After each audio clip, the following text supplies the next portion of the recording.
off, they saw everything that ever was and everything that ever would be. They saw all that was good in the world, but so too did they see all that was evil. And the third rabbi, Rabbi Akiva, who's generally understood to be the greatest sage of all time.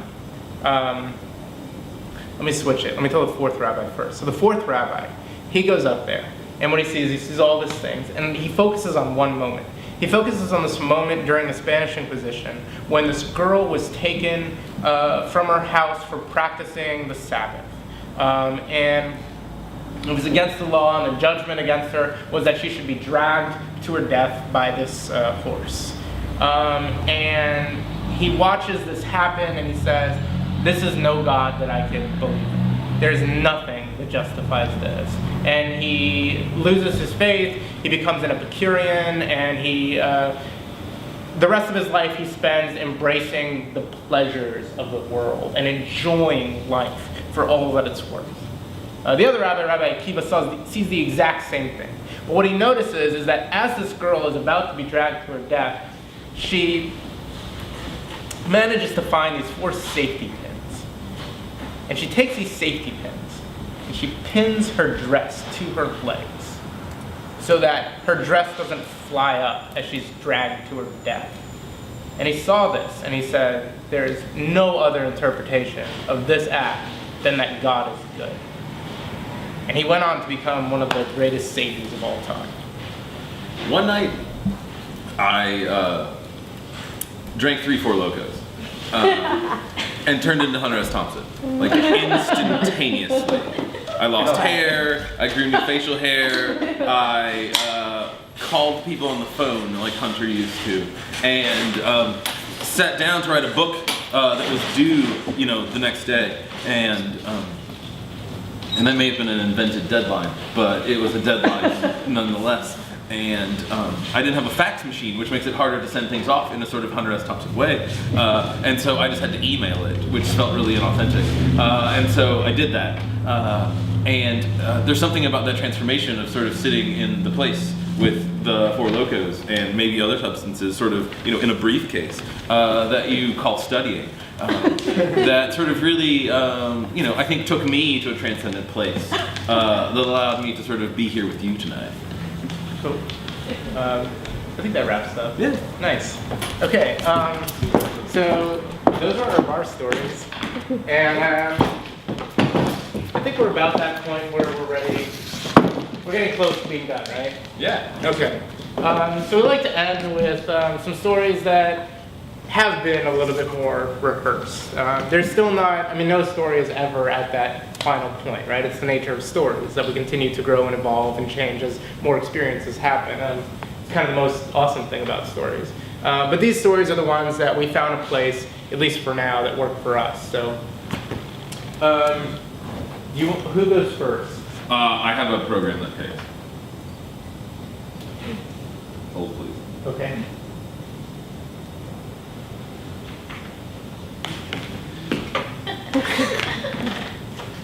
I believe you have a message. I what? You seem to have a message. On my phone? No, old school Twitter. Old school Twitter.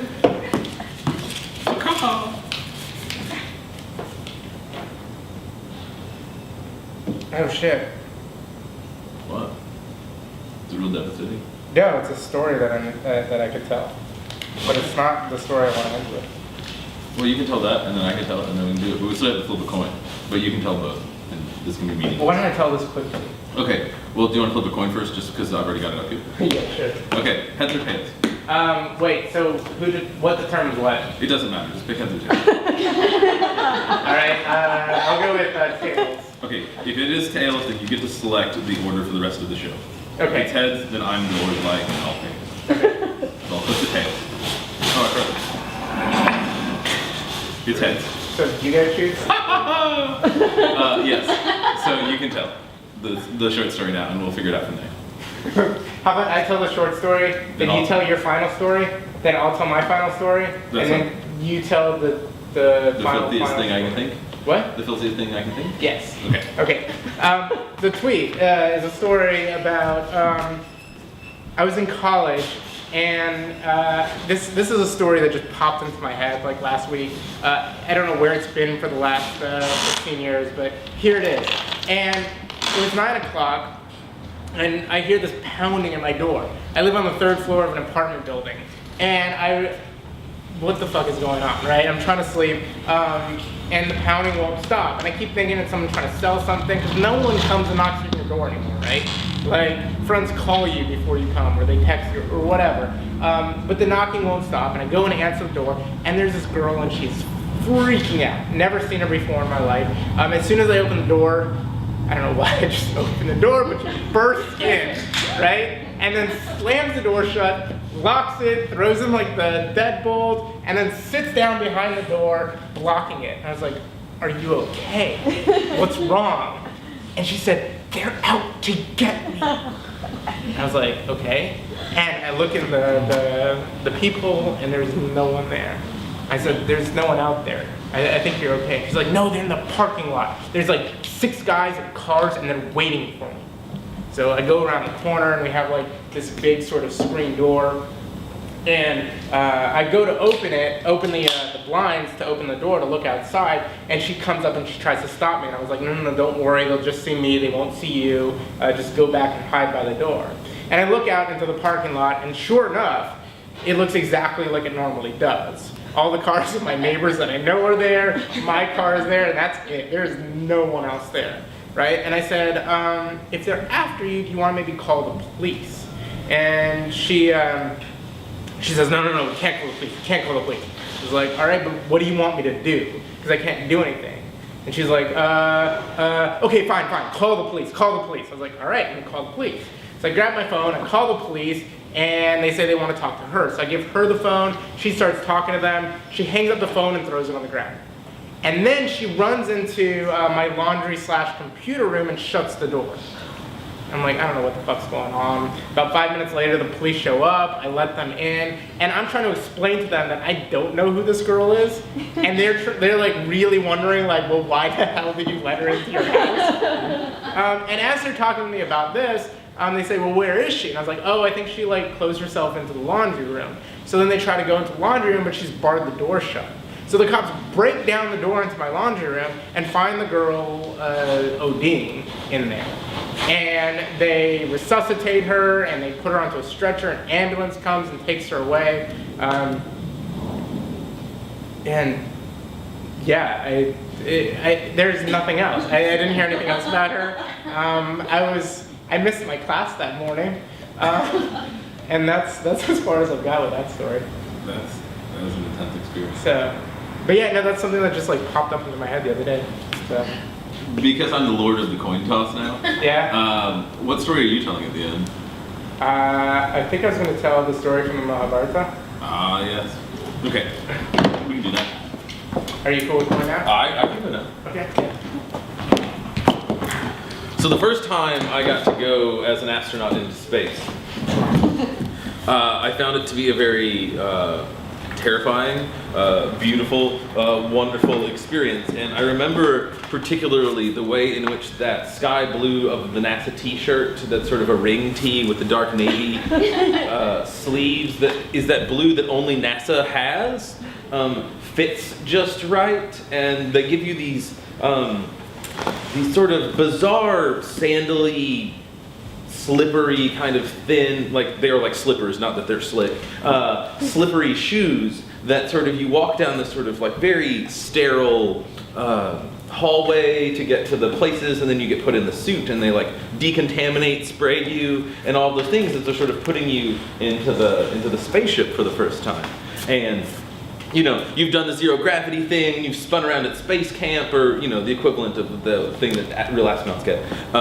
And all of these things. And I realized in that moment that I'm also the student of a math teacher who slammed the Mars exploder into Mars because they forgot to convert the sort of units between metric and standard. And that, you know, as the product of this person, I am likely to make similar kinds of mistakes. And if I'm to be given the power to launch a rocket into space, like what else could I screw up? You know, like you have to like do all those barrel rolls and things that the spaceship does to sort of attain escape velocity, and then to sort of, you know, we've all seen Apollo 13, right? Like, you know, the like intensity of having that angle just right coming back around the moon so Tom Hanks can live. And I didn't want to kill Tom Hanks.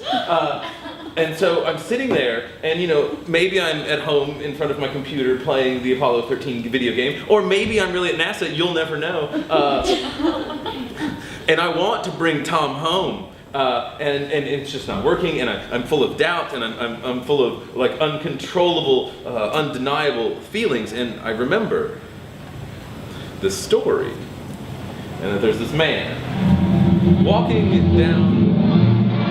That's okay. I'm like, I hadn't gotten to where the rocket launches yet. We're getting there.